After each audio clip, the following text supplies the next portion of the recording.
aos Efésios, do apóstolo Paulo aos Efésios. E nós sabemos, meus irmãos, que é muito importante na vida da igreja quando a igreja para estudar o texto e assim sucessivamente não fica mais fácil de compreender o todo da carta e fica também mais didático. E pensando nisso, e dessa maneira eu tenho assim percebido que há um ganho muito grande na vida da igreja. Deus colocou no meu coração que a partir de hoje, nesse domingo, nós vamos começar uma nova jornada. E agora a jornada é na carta do apóstolo Pedro. Pedro, escrevendo a sua carta, no capítulo 1, ele diz assim, versículo também número 1. Pedro, apóstolo de Jesus Cristo, aos eleitos que são forasteiros na dispersação no Ponto, Galácia, Capadócia, Ásia e Bitínia. Eleitos segundo a presciência de Deus Pai, em santificação do Espírito, para a obediência e a aspersão do sangue de Jesus Cristo. Graça e paz a vós outros sejam multiplicadas. Bendito Deus e Pai de nosso Senhor Jesus Cristo, que, segundo a sua muita misericórdia, nos regenerou para uma viva esperança, mediante a ressurreição de Jesus Cristo dentre os mortos, para uma herança incorruptível, sem mácula, imarcessível, reservada nos céus para vós outros, que sois guardados pelo poder de Deus, mediante a fé, para a salvação preparada para revelar-se no último dia, no último tempo.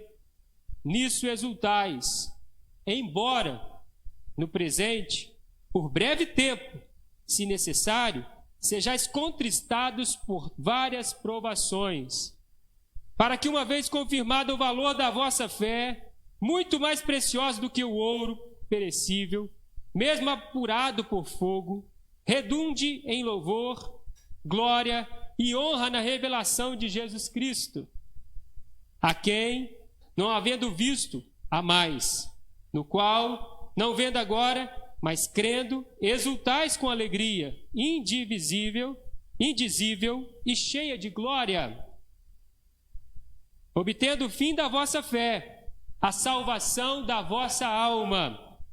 Foi a respeito dessa salvação que os profetas indagaram e inquiriram, os quais profetizaram acerca da graça a vós outros destinada, investigando atentamente qual a ocasião ou quais as circunstâncias oportunas, indicadas pelo Espírito de Cristo, que neles estava, ao dar de antemão testemunho sobre os sofrimentos referentes a Cristo e sobre as glórias que o seguiriam.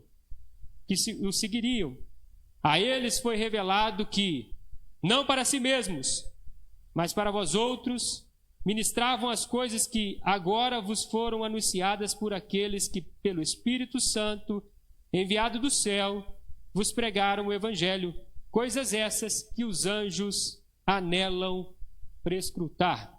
Amém? Graças a Deus. Que o Senhor continue ministrando sua palavra em nossos corações.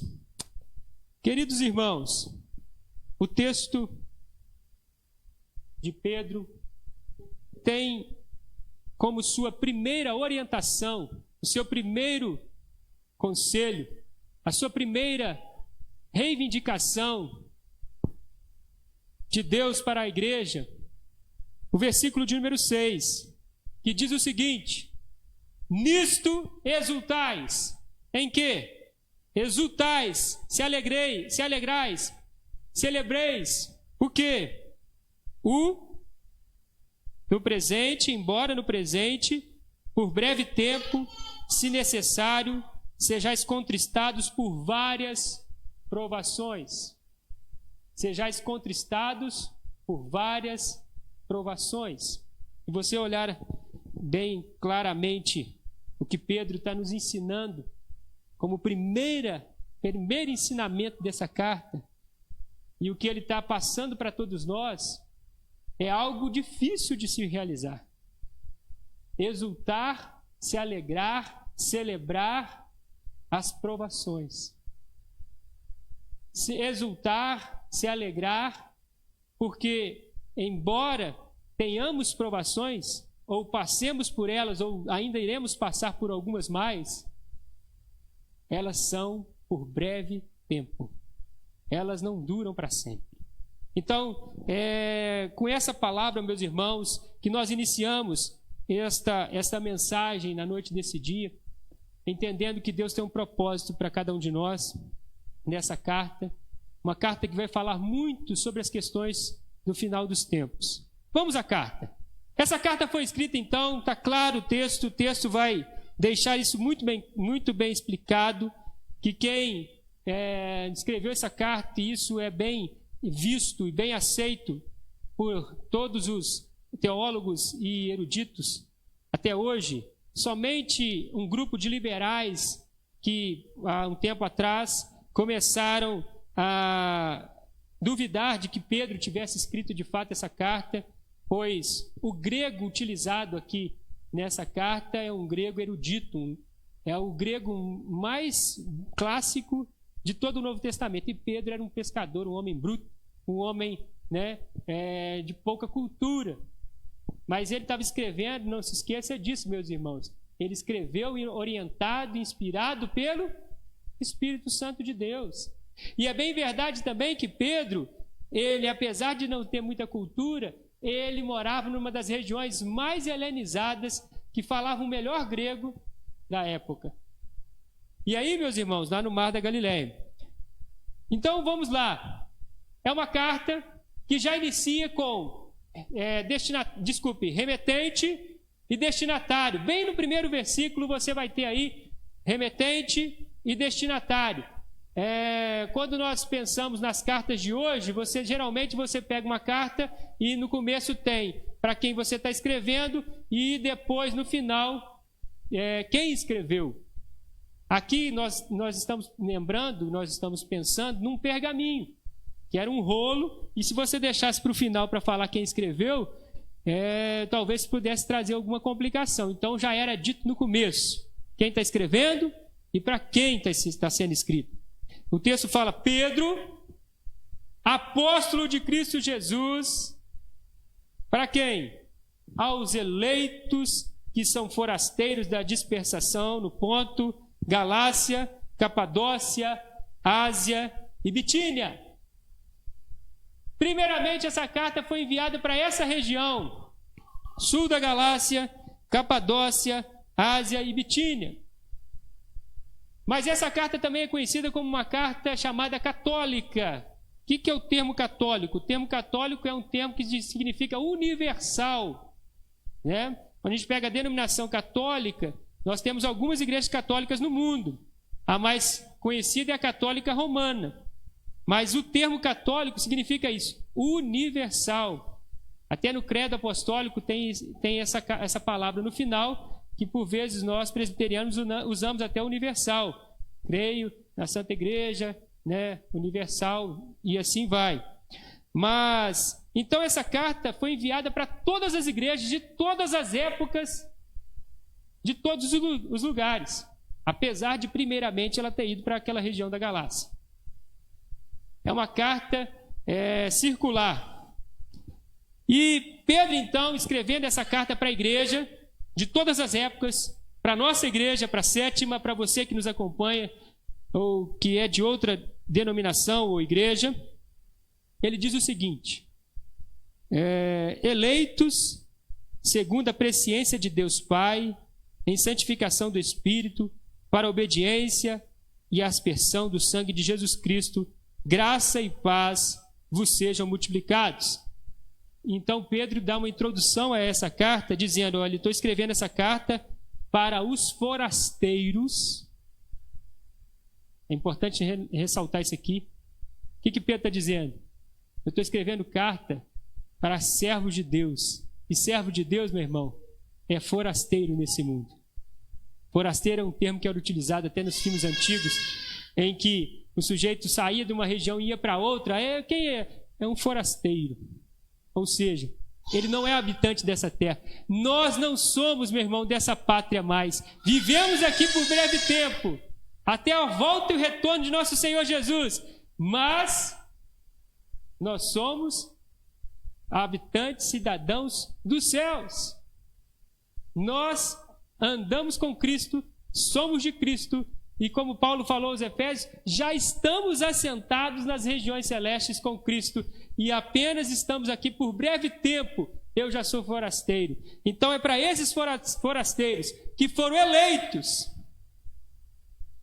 E aí, tem uma questão aqui nessa carta que nos chama a atenção, porque nós temos uma questão que por vezes é mal interpretada quando a gente pega esse texto e o texto de Efésios.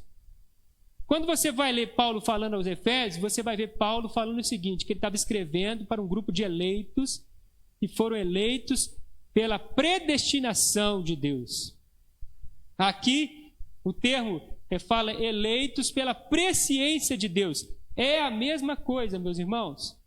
Na verdade, como a Bíblia, nós estamos estudando teologia recentemente agora com um grupo de irmãos, a Bíblia tem que ser entendida como um todo. São detalhes que vão se encaixando. Quando Pedro fala sobre a presciência, ele está falando o seguinte, meus irmãos, que, como Paulo falou lá atrás, aquele que de antemão conheceu, predestinou para a salvação aqueles eleitos. Aqui Pedro só fala que de antemão conheceu, foram eleitos. Não quer dizer, meus irmãos, que a eleição é pelo fato de que um grupo de irmãos chamados arminianos gostam de dizer que a eleição ela é pela presciência apenas. Deus já sabia quem iria converter. E como Deus já sabia quem iria converter, porque ele já sabe de tudo, ele escolheu. Mas espera aí, fica meio que redundante, fica meio que estranho. Ele escolheu ou não escolheu? Como assim a pessoa... Deus já sabia quem ia ser salvo. Se a salvação é uma ordem dada de Deus, ele morreu na cruz por nós, ele enviou o seu Espírito Santo por nós, é o Espírito Santo que nos convence do pecado, do juízo e da justiça, e é por isso que nós somos salvos. Então é a obra de Deus. Deus não somente ele previu isso, ele escolheu antes da fundação do mundo, como ele predestinou, ele declarou, esse será meu, Vinícius vai ser meu, Samuel vai ser meu, Rogério vai ser meu. Meu por adoção. Esse termo adoção é muito bonito, meus irmãos. Quando a gente pega a palavra adoção, eu e você fomos adotados em Cristo por Deus. Em Cristo, eu e você fomos adotados por Deus. Quando a gente pensa numa adoção, geralmente tem alguém que, por exemplo, é um casal e não quer por um breve tempo ter filhos e de repente se algo acontece lá e a esposa aparece grávida. Eles nem queriam para aquele momento, ou talvez era outra questão que de fato não queria mesmo, mas Deus quis e o bebê veio. E quando o bebê vem, meu irmão, é herança do Senhor, é bênção. Amém? Mas assim é o filho legítimo. O filho adotado é diferente. O filho adotado você escolhe. Você que decide. Eu quero adotar um filho. Aí você vai, escolhe qual que você vai adotar e traz para si. Nós somos adotados por Deus. Então o texto vai dizer, eleitos segundo a presciência de Deus Pai, em santificação no Espírito, do Espírito, é o Espírito que operou em nós, que nos regenerou, que nos transformou, que mudou a nossa realidade de vida para um propósito. Toda vez que a Bíblia for falar de predestinação, de eleição, você vai ver isso aqui escrito. Tem um propósito. Qual que é o propósito? Para a obediência, a aspersão do sangue de Jesus Cristo, graça e paz vos sejam multiplicados. Então, meus irmãos, nós fomos escolhidos em Deus, santificados no Espírito, para obedecer a Deus e para sermos aspergidos pelo sangue de Cristo, que é um termo que nós gostamos, nós presbiterianos, pois adotamos a prática do batismo por aspersão. O sangue de Jesus é aspergido, foi aspergido no templo do Antigo Testamento, era aspergido sobre o povo e foi aspergido em nós. Amém, meus irmãos? E aí Pedro, então, conclui essa introdução dizendo assim: graça e paz vos sejam somadas, multiplicadas. Graça e paz vos sejam multiplicadas. Oh, maravilha! Multiplicação, meu irmão. Não é subtração, não é divisão, não é soma apenas, é multiplicado. Que a graça de Deus e a paz de Deus seja multiplicada em nossas vidas. Aí Pedro então continua, dizendo o seguinte, o verso de número 3. E aí, nós vamos aprender aqui 3 lições muito importantes que eu quero chamar a sua atenção. Quando Pedro então fala que nós devemos nos exultar nas dificuldades, nos problemas, nós precisamos entender, meus irmãos, que o cristão, ele tem um estilo de vida diferenciado. Ele tem um estilo de vida diferenciado. Eu nunca me esquecerei, eu acredito por mim, de um exemplo que eu tive quando fui pastor em Resplendor. Fui pastor de uma família. A tia se chamava Jandira. Não sei se tem algumas pessoas sempre nos escutam e veem o vídeo lá de Resplendor. Uma cidade muito quente, que recentemente, ano passado, chegou a fazer 50 graus no termômetro. Então, é uma cidade muito quente. E a Jandira, ela varria a rua, lá a cidade eles varrem a rua todinha, da cidade inteira. E ela saía 3 da manhã, para quando chegasse às 7h30, 8 horas, o sol forte já tinha terminado o serviço. E ela sempre saía com toda animação, alegria. Você podia encontrar com ela nessa madrugada, estava sempre feliz. E ela teve uma sobrinha que era nova, era mãe já, mas teve um câncer gravíssimo, terrível. E lutou com esse câncer por mais de 2 anos. E essa sobrinha, o tratamento desse câncer era realizado num hospital famoso de um político, eu não vou nem citar o nome, né, mas é um hospital muito famoso, lá em Muriaé. Uma cidade que ficava ali a 6 horas de viagem. E ela então ia toda semana fazer a quimioterapia, fazer o tratamento dela, pegava a van, e aí eu visitava ela naquela época, e ela sempre estava com um sorriso no rosto, alegre, animada, independente se o cabelo estava caindo, se as coisas estavam ruins, se o câncer era severo, se a dor era demais. E ela sempre me dizia: pastor, a gente vai na van, a gente vai brincando, a gente vai alegre. Nós não saímos daqui de Resplendor até Muriaé, 6 horas de viagem aproximadamente, choramingando a vida, não. Sabe o que é isso, meus irmãos? É gente que aprendeu a viver feliz, independente das circunstâncias, a curtir o momento. Tem uma palavra do latim muito famosa que significa, que é carpe diem, aproveite o momento. A definição dessa palavra basicamente é essa: aproveite o momento. Poxa vida, aqueles foram os 2 últimos anos da vida dela, meus irmãos. Aqueles câncer ceifou a vida dela. Mas ela não viveu amargurada, triste, abatida. Não, ela não viveu. Curtiu os últimos 2 anos da vida dela com seus filhos, com a sua família, exultando, crendo e confiando em Deus. Então é sobre isso que nós vamos conversar aqui nessa noite. O tema dessa mensagem é uma herança incorruptível. Pedro vai falar de irmãos que estavam sofrendo amargamente. Perseguições. Que perseguições? Que tipo de perseguições? Perseguições por causa do Evangelho.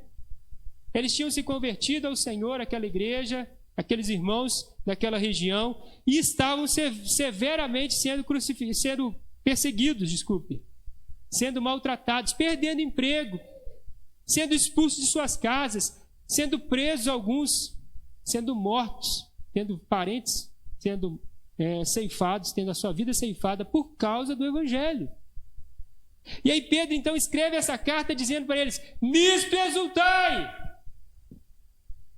Ou seja, a dor que esse povo aqui estava sofrendo, esses primeiros endereçados aqui dessa carta, era muito maior do que a nossa que estamos passando por essa pandemia aí tem 90 dias. É difícil. Eu falo para mim que é uma rotina difícil. A gente está meio que no ar. Tem que saber como é que vai ser, o que vai acontecer. Cada hora é uma coisa que acontece, cada hora é uma notícia. Eu falo para os irmãos que já nem vejo muito noticiário, vejo porque tem que saber, porque pastor tem que estar antenado. Mas a briga política no Brasil está terrível. Está horrível de se ver. No meio de uma pandemia. E isso entristece o nosso coração. Mas, meus irmãos, o que essa igreja aqui estava passando, o que esses irmãos estavam passando, era muito pior. E Pedro escreve para eles: nisto exultai. E ele vai dizer, então, 3 pontos aqui importantes que eu quero ressaltar com os irmãos. Por que nós devemos exultar, meus irmãos? E por que nós devemos manter firme a esperança? Sabe por quê? Primeiro tópico aqui que eu aprendo nesse texto. Porque a nossa salvação em Cristo produz esperança viva. Preste atenção. A nossa salvação em Cristo produz esperança viva. Bendito seja o Deus e Pai de nosso Senhor Jesus Cristo, conforme a sua grande misericórdia. E Ele nos regenerou para uma esperança viva. Não uma esperança morta. Não qualquer esperança. Uma esperança viva.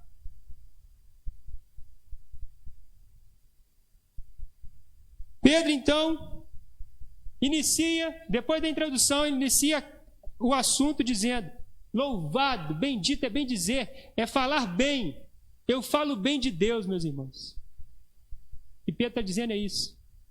E você sabe como Pedro sofreu por amor a Cristo. Sofreu tanto que ele foi crucificado como Cristo. Mas não da mesma maneira, sabe por quê?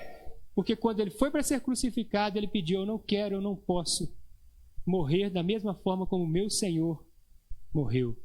E ele pediu para ser crucificado de cabeça para baixo.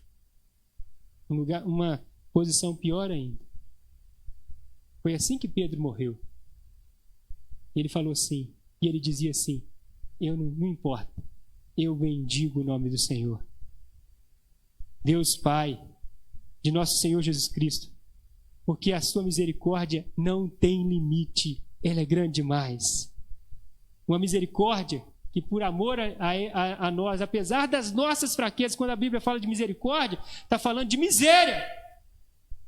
Eu e você somos miseráveis, mas porque a misericórdia de Deus é tão grande, é tão maravilhosa, é tão extraordinária, que Deus colocou o coração dele na nossa miséria. E morreu a nossa morte em Cristo. E nos regenerou para uma viva esperança. Não é uma esperança morta. Já viu um termo que as pessoas usam muitas vezes no nosso país? A esperança é a última que morre. Para o cristão, meus irmãos, a esperança nunca morre. Paulo aos Romanos escreve sobre Abraão, e ele diz uma palavra interessante sobre esperança. Abraão creu contra a esperança. Abraão creu quando não tinha esperança nenhuma mais. E foi pai de uma numerosa multidão. Não foi assim? Ele já tinha 100 anos. A sua esposa aproximadamente 90. E ele continuou crendo. E ele já estava amortecido. A sua esposa, amortecida já era desde nascença, era estéril. E Deus falou: vocês vão ter um filho da promessa. E Abraão creu contra a esperança. A esperança do cristão é viva, meus irmãos. Por que nós podemos exultar, meus irmãos? Por quê? Porque a nossa esperança é viva. Não é morta. Sabe por que nós podemos exultar? Porque o Deus que morreu por nós não ficou morto, mas vivo está. Ele ressuscitou dentre os mortos. e está assentado à direita de Deus o Pai. Vamos continuar a leitura, preste atenção. Ele diz assim, ó: segundo a sua muita misericórdia, nos regenerou para uma viva esperança, mediante a ressurreição de Jesus Cristo dentre os mortos. Por que a nossa esperança é viva? Porque o nosso Redentor vive. Foi o anjo que disse para as Marias e Marta que foram lá no sepulcro, ao terceiro dia da morte de nosso Senhor, e quando elas chegaram lá, viram a pedra removida, viram um túmulo vazio, somente o lençol que Jesus tinha sido envolvido.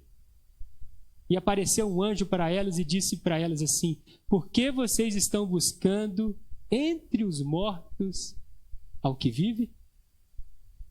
Uma viva esperança, o meu Redentor vive. Meus irmãos, quem falou isso foi Jó. Jesus nem tinha vindo ainda. Jesus não tinha nem morrido e ressuscitado ainda.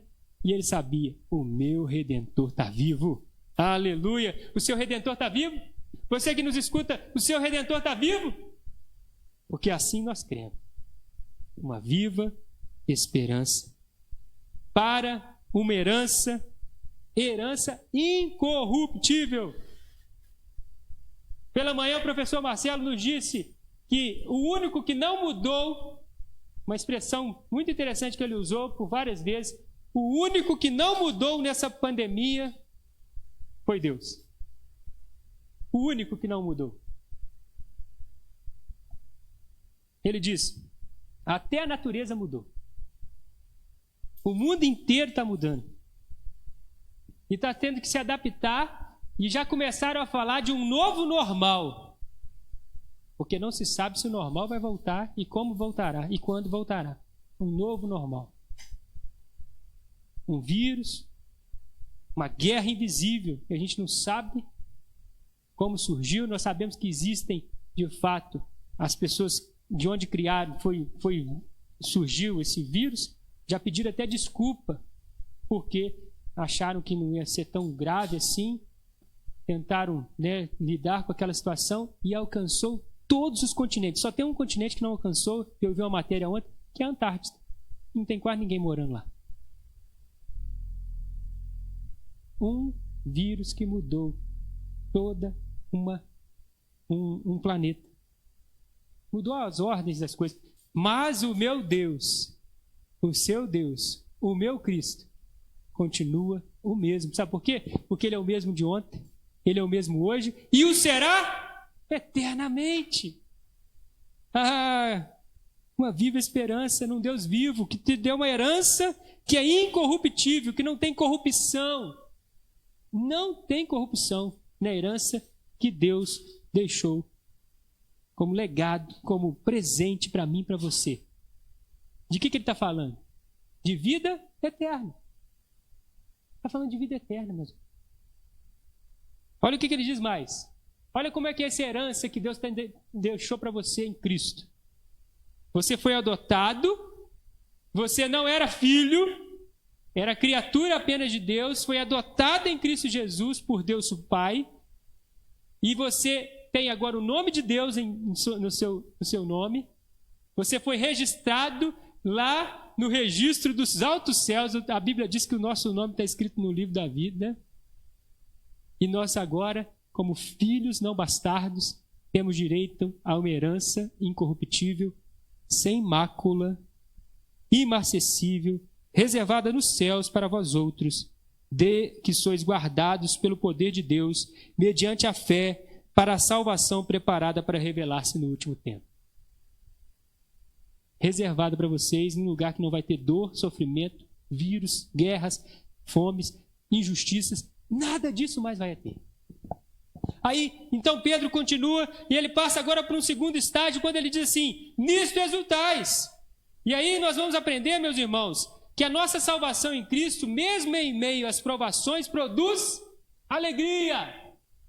Mesmo em meio às provações, produz alegria, porque a gente sabe que Deus está no controle. A gente sabe o que está acontecendo, porque Deus permitiu.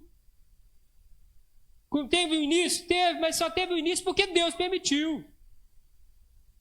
E a gente sabe que está registrado. Você vai ler Mateus 24, 25, você vai ler Apocalipse, você vai ler Daniel, você vai ler os profetas menores. Todos esses textos vão dizer que Jesus vai voltar. Mas antes dele voltar, nós teríamos aflições, problemas. Mas nós não podemos viver amargurados, como aquela moça que eu disse, 2 anos, os últimos 2 anos da vida dela, ela viveu bem, viveu feliz. Sabe por quê? Porque ela tinha uma viva esperança. Sabe por quê? Porque ela tinha reservado para ela uma herança incorruptível. Sabe por quê, meus irmãos? Porque é por breve tempo. O texto diz aí no versículo 6, então, nisso exultais, embora no presente por breve tempo. Breve tempo. A vida é muito curta, meu irmão. Eu já estou chegando na metade da vida. Louvado seja Deus. Já passei muita coisa, já tive muita experiência boa, ruim. Mas eu aprendi, meu irmão, e tenho aprendido isso com meus avós, que independente da circunstância, a gente tem que estar bem, animado, alegre, né, adaptando a situação. A gente que gosta, por exemplo, lá em casa, a gente gosta de sair para fazer um lanche, não dá podendo, quanto tempo?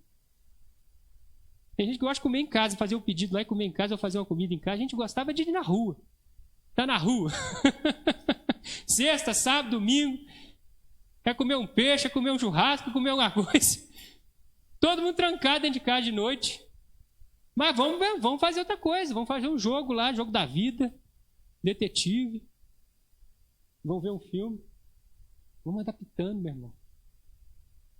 Vamos adaptando, porque é por breve tempo. Jesus está voltando. Nós não sabemos nem hora nem dia, mas Ele está voltando. E se Ele não voltar, nós também já estamos partindo já dessa terra. Alguns até mais aí, ó. Não sei, a idade já tem uns aqui que tem 80 anos. Graças a Deus. Vó Dina, 98, né? 99 anos. E aquela lá vai viver até os 120, que é forte. Membro da nossa igreja, tá, meus irmãos? Quem não sabe, vó Dina, 99 anos. Então vamos fazer uma festa aí. Tem que passar essa pandemia para fazer uma festa 100 anos. Em nome de Jesus. Meus irmãos, nisto exultais. É o segundo ensinamento, então, que Pedro vai deixar para todos nós. É o momento da gente exultar, celebrar o Senhor. E ele vai dizer mais, ó. Para que, uma vez confirmado o valor da vossa fé, muito mais preciosa do que o ouro perecível. Ouro perecível. O que Pedro está dizendo aqui, meu irmão? Poxa, mas o ouro não é o principal metal, que é duro, que é forte, que dura bastante, mas é perecível. A herança que Deus tem para você, meu irmão, a traça não corrói, o ladrão não rouba, nada pode tirar. Foi Deus que não muda, que deu para você. Seu nome já está escrito no livro da vida. Você já é de Deus. Então, e nisso exultai.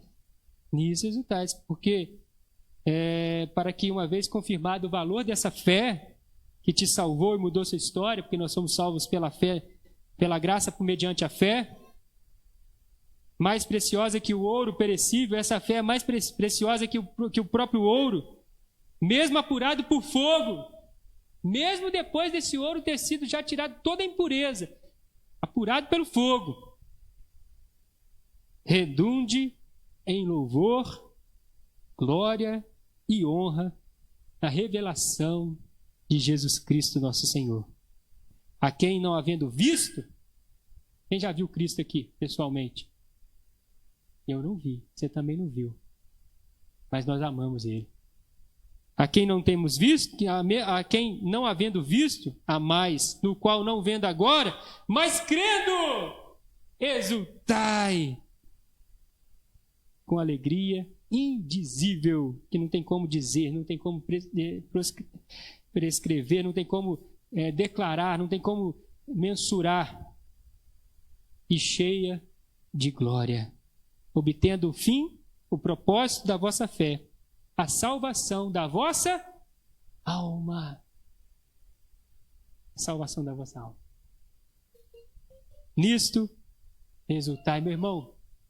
Show, tristeza. Sai para lá. Porque aqui não tem lugar, não tem vez para isso. Eu sei que tem dia que a gente vai chorar porque morreu um parente, aconteceu alguma coisa. Mas a alegria vem. Sabe por que vem pela manhã? Porque Deus sara. Você quer ver alguém que pode ter passado por uma situação das mais delicadas, por exemplo, um problema de uma violência sexual. Como que sara? Como viver depois disso? Mas você sabe que Cristo pode ferir, pode sarar essa dor. Você sabe que Cristo, o Senhor, pode estancar essa ferida, curar essa alma e dar nova oportunidade de vida? Nisto resultais. Por último, Pedro, então, a partir do verso 10, ele vai dizer que a nossa salvação é um plano de Deus para cada um de nós. É um plano de Deus para cada um de nós. Esse é o último tópico aqui, e com esse tópico nós vamos encerrar. Verso 10 diz assim, ó: foi a respeito desta salvação extraordinária e graciosa e por pura graça e misericórdia que os profetas antigamente indagaram e inquiriram, os quais profetizaram acerca da graça a vós outros destinada, investigando esses profetas atentamente qual a ocasião ou quais as circunstâncias oportunas indicadas pelo Espírito de Cristo que neles estava ao dar de antemão testemunho sobre os sofrimentos referentes a Cristo e sobre as glórias que o seguiriam. A esses profetas, foi revelado que, não para si mesmo, mas para vós outros, ministravam as coisas que agora vos foram anunciadas por aqueles que, pelo Espírito Santo enviado do céu, vos pregaram o Evangelho. Coisas essas que anjos anelam para escutar. Sabe o que Pedro está dizendo no final? Que essa salvação, que essa herança incorruptível, imarcessível, imaculada, sem mácula, que nem olhos viram, nem ouvidos ouviram, nem jamais penetrou em coração humano, que Deus tem preparado para cada um de nós, é um plano de Deus, que tem sido revelado a nós pela pregação do Evangelho. Pregação essa, meus irmãos, que tem chegado ao nosso coração, porque Deus tem levantado homens e mulheres para anunciar essa palavra para cada um de nós. Para você que está ouvindo essa mensagem hoje, essa igreja está aberta, nós estamos aqui, nós estamos pregando esse Evangelho, porque, meus irmãos, Deus nos levantou para essa pregação, para que eu e você conheçamos o Deus vivo e verdadeiro, eleitos de Deus, sejamos transformados pelo poder de Deus, porque pela pregação do Evangelho é que surge a fé no nosso coração. E aí a fé de Deus, alimentando a nossa vida, nos faz nova criatura. E assim a história da humanidade vai acontecendo. E Deus vai salvando os seus eleitos. Essa salvação e essa pregação, os próprios anjos anelavam para escutar, realizar. Mas eles realizaram? É tarefa para eles? Não, meus irmãos. Então eu termino dizendo que essa tarefa foi dada a nós. Se eu e você já fomos alcançados por esse Evangelho, agora é tempo de passar esse Evangelho para frente. Para que outras pessoas também possam exultar, mesmo diante dos sofrimentos do tempo presente. Que vão aumentar, tá, meus irmãos? Só dizer uma coisa para você. O mundo está em constante mudança. Nos idos 1960 e 70, o mundo começou uma mudança liberal. Mudou muito. Foi o período dos hippies, sexo, drogas, rock and roll. tudo podia. E agora, recentemente, os grandes filósofos do mundo estão dizendo que esse mundo que se tornou aberto naquele tempo, naquelas décadas passadas, hoje está dando um retorno. E é por isso que grandes ideologias e pessoas pensantes desse tipo de pensamento estão indignados, porque não conseguem compreender como é que o mundo pode estar voltando para um conservadorismo. É um absurdo! Século XXI e as pessoas querem ser mais conservadoras, tradicionais. Isso em todas as áreas, meus irmãos. Sabe por quê? Até na igreja. Lembra que na igreja era tradicional, de repente veio, né, um momento mais aberto, de tudo pode, e de repente está voltando. A nossa denominação tem sido uma denominação muito procurada. Por quê? Porque é mais conservadora. E isso não é só no Brasil, não, meu irmão, no mundo inteiro. Na política, as pessoas, você percebe que políticos mais conservadores estão assumindo poder. Porque o mundo está nessa mudança, está nessa, né, essa transformação diária. E está em guerra, está se degladiando. E aí para frente, sabe o que vai acontecer, meus irmãos? Espere, com paciência, porque nós vamos ver muita discussão, nós vamos ver muita injustiça acontecendo. Vai estar tudo registrado aqui, meus irmãos.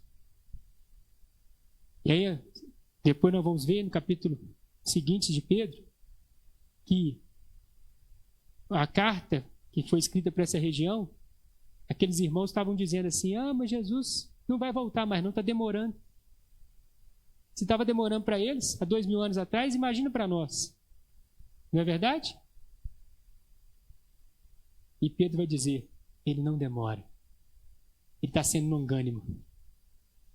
Mas nós estamos aproximando do fim dos tempos, do princípio das dores. Guerras, rumores de guerras, fomes, pestes, doenças. O mundo está em mudança, meu irmão. Quem imaginava, em fevereiro, carnaval no Brasil, quem imaginava que ia acabar o carnaval no Brasil e a paz do Brasil ia mudar de uma hora para outra? Quem imaginava? A gente fica achando assim que está para muito longe, né? A gente fica achando que vai demorar. De uma hora para outra, todo mundo foi trancafiado dentro de casa. Por quê? Porque precisou. Porque as coisas mudaram. Por isso eu quero deixar essa palavra final para você que nos ouve. E talvez ainda não tomou esse passo de fé. O Senhor tem falado ao seu coração e você tem estado duro. Eu fui assim por longos anos, 5 anos da minha vida. Conheci o Evangelho, fui criado no Evangelho. 5 anos da minha vida, fui duro para o Evangelho. Não queria aceitar esse Evangelho. E Deus foi lapidando. E Deus foi dando problema, foi dando dor, para que eu pudesse ser transformado. E aqui estou eu, fazendo o que eu nunca imaginaria quando jovem. Aqui está você. Aí está você escutando. Sabe por que você está escutando? Porque Deus tem uma obra na sua vida. Feche seus olhos. Se você quer render-se a Cristo nesse momento, faz essa oração comigo, em nome de Jesus. E a gente assim vai terminar esse momento e vamos para alguns avisos. Senhor, meu Deus e meu Pai, em nome de Jesus, nós te agradecemos pela Tua palavra, meu Pai. Palavra essa que é viva e eficaz. Palavra que nos fala o coração. Palavra que nos desafia a exultar, se alegrar, mesmo diante de uma pandemia. Ou com coisas piores, com doenças, sofrimentos, perseguições. Nós ainda vivemos num estado laico, num país onde temos liberdade de culto. Mas quem sabe tudo pode mudar também, como as coisas estão em constante mudança. Mas independente se vamos ter liberdade ou não vamos, nós não somos escravos mais. Mesmo que um tempo sejamos escravos de algum homem, talvez, como no passado tinha, nós já somos livres. Porque já somos livres do pecado. Já somos livres do império das trevas. Já somos livres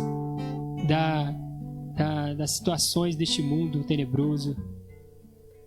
O Senhor tem nos dado essa liberdade. Foi para a liberdade que Cristo vos consagrou. Aleluia. Eu sei que tem gente que está sendo livre aqui hoje. Eu sei que tem gente que está sendo livre na sua casa aqui, lá hoje, nesse momento, ao vivo. Porque está se rendendo a Cristo. E só tem liberdade verdadeira aquele que se rende ao Senhor Jesus Cristo. Que seja noite de salvação e de glória, de alegria e de viva esperança, pois o Senhor tem nos dado uma herança incorruptível. Assim oramos em nome de Jesus, agradecendo e consagrando